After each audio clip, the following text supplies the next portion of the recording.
Slobodan Vuk, odlična predstava tukaj v Ljubljani, predvsem drugi polčas, ko ste spreobrnili izid in zmagali z 2:1. Ja, prvi polčas je bil mogoče malo slabši, se nismo tako stekali kakor v drugmu, kakor smo se zmenili od začetka, da bomo igrali, ampak drugi polčas smo pristopili z veliko več volje in teka, tako da smo drugi polčas srečo obrnili tekmo in zmagali v Ljubljani. Vrnitev po poškodbi, odlično vam gre, druga zaporedna tekma, drugič zaporedoma žoga v mreži z vaše strani. Ja, sem vesel, da so te poškodbe za mano in mislim sam naprej, če bo zdravja in da se bo trdo delal, mislim, da bo rezultati prišli sami. Po dveh zaporednih porazih sedaj 2 zaporedni zmagi, fino bi bilo, da bi bil to hat-trick v naslednji tekmi.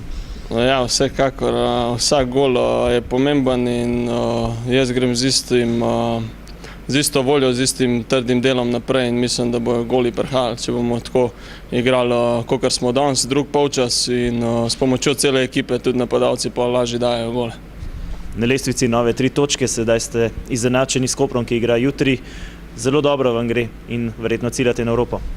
Ja, pa jaz mislim že od začetka, da je cilj Evropa in mi moramo k temu težiti in vsako tekmo moramo posebej vzeti, tako tudi naslednjo proti Celju in se ne smemo ozirati na druge nasprotnike, tako da mi igramo po svoje in nabiramo svoje pike. Na gostovanjih vam gre odlično, mogoče bi bilo bolje, da bi vse tekme igrali v gosteh? Ja, zdaj to se je tako obrnilo, ampak tudi doma je lepo igrati in mislim, da tudi doma lahko vzamemo pike in že naslednjo tekmo bomo to upam, da pokazali. Super, najlepša hvala, srečno. Hvala.